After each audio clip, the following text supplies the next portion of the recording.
Jangan lupa like, komen, dan subscribe channel YouTube TVRI Bengkulu dan nyalakan lonceng notifikasinya.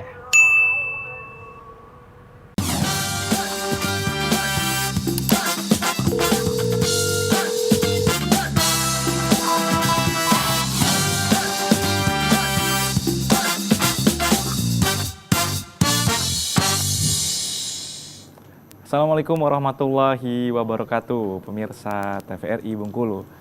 Waktu dan kesehatan adalah dua aset berharga yang tidak dikenali dan dihargai sampai dengan keduanya hilang. Jadi sebelum waktu dan kesehatan kita hilang, kita akan bincang-bincang lebih lanjut dalam acara Dokter Kito Bersamo Kito. Sehat bersama saya, Poso Siregar. Dokter Kito edisi hari ini akan mengangkat tema dan juga pembahasan berkenaan dengan penyakit laringitis. Dan tentunya bersama dengan kedua narasumber yang sudah hadir di studio TVRI Bengkulu. Saya perkenalkan terlebih dahulu, yang pertama ada Dr. Putri Santri. Selamat datang dokter. Terima kasih. Sehat dan semangat dokter ya untuk memberikan edukasi kesehatan untuk masyarakat dan pemirsa di rumah tentunya. Sehat, alhamdulillah. Semangat. Harus ya dokter ya. Harus. Yang kedua ada Dr. Elsa Hairma. Selamat datang dokter. Selamat pagi. Sehat dan semangat dokter ya. Sehat dan semangat tentunya. Harus semangat ya. Harus. Tentunya ya dokter. Berkaitan dengan tema dan juga pembahasan kita laringitis, saya ingin bertanya dulu dengan dokter Putri. Sebenarnya laringitis ini apa sih dokter? Mungkin kan secara bahasa mungkin tidak cukup dikenal, tapi penyakitnya sering dirasakan, bahkan data mencatat 2 juta kasus di Indonesia per tahunnya, cukup rentan sekali, bahkan kita juga sering juga terkena ini mungkin. Silakan dokter. Iya, terima kasih. Kalau kita hari ini temanya laringitis ya. Jadi laringitis ini adalah suatu kondisi peradangan pada organ, salah satu organ pernafasan kita, bagian dari organ pernafasan kita, itu namanya nanti laring. Ya, bagian dari organ respirasi namanya laring, nah di situ terjadi peradangan. Kemudian nanti akan ada muncul gejala seperti misalnya suara serak, parau, atau bahkan sampai ke kondisi kehilangan suara. Berarti laring ini berkaitan dengan suara ya dokter? Iya. Jadi mungkin nanti supaya lebih jelasnya kita kasih lihat bentukan laring itu seperti apa, terus kondisi peradangan yang dimaksud itu seperti apa, dan siapa saja yang berisiko untuk terkena penyakit ini. Supaya lebih jelas dokter, Ya. langsung saja kita lihat di slide PowerPoint yang sudah disiapkan. Oke. Kita ngomongin laringitis ya. Jadi definisinya tadi sudah bahwa terjadi peradangan pada laring, nama organnya laring. Ini yang sering menyebabkan suara serak atau kehilangan suara. Jadi sistem organ pencernaan kita, sistem organ respirasi. Aduh, kenapa nih sistem organ respirasi ya? Jadi pernafasan itu panjang ya sebenarnya alurnya. Nah, yang mau kita bicarakan di sini adalah laring, bagian dari sistem respirasi itu sendiri. Kalau kita, jadi ini ya ada gambar, kalau dibelah gitu, di sini akan terlihat organ yang seperti ini. Ya, yang dimaksud laring itu seperti apa? Jadi dari atas ini sampai ke ini ya, cartilago cricoid namanya, tulang rawan cricoid ya. Nanti di bawahnya ada trakea, kita sering belajar ya kalau di SMP, SMA, ada trakea, ada biologi dokter ya? Iya benar, ada bronkus, bronchiolus, alveolus yang nantinya jadi bagian dari paru-paru. Ini adalah sistem organ pernafasan kita. Nah, yang kita bicarakan dari sini dulu, dari epiglotis sampai dengan cartilago cricoid. Ini adalah laring. Jadi kalau misalnya kita suruh pasien atau orang untuk buka mulut, kemudian dilihat dari atas, ya, bentukannya itu nanti akan seperti ini. Ini ada lidah bagian belakang, bagian pangkal. Nanti ada epiglotis di dekat situ. Terus agak ke dalam ada ini namanya vocal cord atau pita suara. Kemudian nanti ada laring di dalam dan di bawahnya lagi ada trakea yang ini. Di belakang ada esofagus. Esofagus ini kita sudah belajar ya di sistem pencernaan bahwa bagian dari sistem pencernaan. Jadi di depan ada sistem pernafasan, di belakang ada sistem pencernaan. Dia berdekatan. Nah, jadi kalau misalnya kita bernafas begitu, nanti udaranya masuk lewat sini, lewat jalur ini. Tapi kalau kita makan, yang masuk makanan itu lewat jalur yang belakangnya, ada esofagusnya di sini.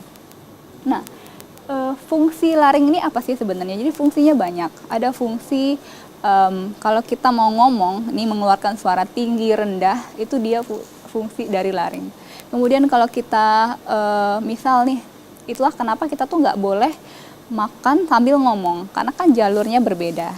Jadi ketika kita ngomong, ini rima glotis namanya, itu terbuka.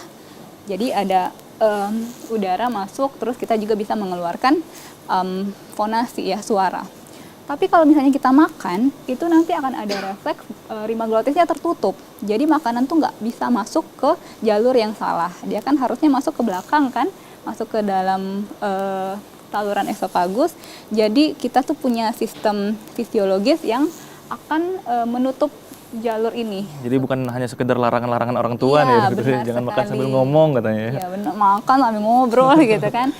Nah, tapi kalau misalnya kita lagi makan sambil ngobrol, tiba-tiba tersedak gitu kan. Itu karena kita punya sistem pertahanan. Jadi ketika nanti makanan masuk ke jalur ini, karena kita tadi ngomong ya sambil makan, mereka tuh si organ ini tuh sadar kalau ini benda asing, bukan udara nih, nggak boleh masuk ke dalam jalur kita. Jadi nanti kita punya refleks batuk untuk mengeluarkan benda asing tersebut, atau dalam hal ini makanan begitu.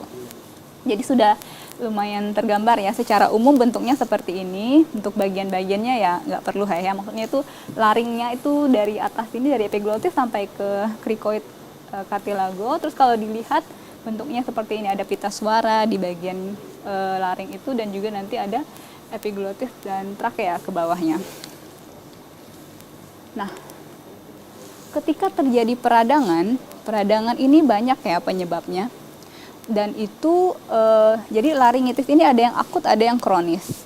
Laringitis yang akut itu ketika gejalanya kurang dari sekitar 2 mingguan. Tapi kalau dia berlanjut lebih dari 2-3 minggu, itu akan berlanjut ke laringitis kronis. Nah, penyebabnya beda-beda tuh yang menyebabkan laringitis akut. Ada yang menyebabkan laringitis akut, ada yang menyebabkan laringitis kronik, atau bahkan dua-duanya. Nah, jadi kalau misalnya kita lihat nanti di belakang ada pemeriksaan. Kalau orang datang dengan keluhan suaranya parau atau suaranya serak, biasanya hasil pemeriksaannya akan terlihat bahwa ada tanda-tanda peradangan di laringnya. Jadi normalnya seperti ini ya, bagus warnanya, pink muda. Kalau peradangan terjadi pada laring, itu nanti biasanya akan ada tanda-tanda peradangan seperti merah, bengkak, nyeri, penurunan fungsi, terus juga panas kalau misalnya diraba. Nah, ini bisa disebabkan karena banyak hal ya. Ini tabelnya. Tabel yang menyebabkan laringitis tipe akut maupun kronis. Jadi kalau kita lihat sebenarnya yang penyebab laringitis akut itu ada bakteri, virus ya. Bakteri dan virus itu biasanya gejalanya kurang dari 2 minggu. Kenapa? Karena kalau virus kan dia punya kemampuan untuk self limiting. Artinya dia virusnya itu membatasi dirinya sendiri untuk bisa menginfeksi manusia. Sedangkan kalau bakteri biasanya kalau keluhan udah mulai lebih dari 3 hari, biasanya kita kasih obat antibiotik dan terus akhirnya akan bagus lagi ya. Maksudnya akan membaik gejalanya. Cuma kalau jamur memang terapinya agak lama dan biasanya masuk ke dalam laringitis kronik. Apalagi ini yang menyebabkan laringitis kronik. Di sini perlu di-highlight ada merokok. Ya, merokok itu bisa menyebabkan, Ada pengaruhnya juga ya? ya benar, karena zat-zatnya kan berbahaya. Ada stres oksidatif juga bisa terjadi karena zat-zat berbahaya di rokok. Terus juga ada yang paling sering juga pasien itu ini, vocal misuse sama vocal abuse. Jadi vocal misuse sama vocal abuse ini penggunaan suara yang berlebihan. Misalnya dia Teriak-teriak gitu. teriak, atau dia pekerjaannya sebagai penyanyi, mungkin dia nyanyi terus kan 4-5 jam. Lebih rentan sehari. dia untuk kena ya. Atau presenter. Ya. Tapi alhamdulillah tidak teriak-teriak gitu. Iya, alhamdulillah. Maksudnya penggunaan suaranya kan lebih ya dibandingkan orang dengan aktivitas biasa. Dan ada lagi bisa dilihat ya di sini ada alergi, ada trauma, ada dehidrasi, pengobatan juga. Nah, untuk gejalanya sendiri seperti apa sih laringitis ini? Tadi sudah disinggung sedikit bahwa gejalanya bisa termasuk suara serak, suara parau. Terus karena dia ada peradangan, biasanya akan ada demam. Kemudian ada batuk kering, sakit tenggorokan, terus tenggorokannya terasa kering, gatal, terus ada juga pembesaran kelenjar getah bening.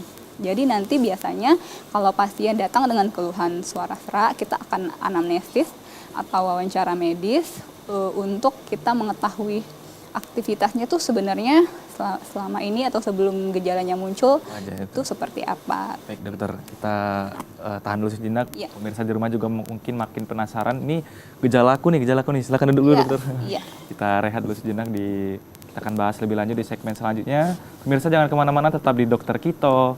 Bersama kita sehat.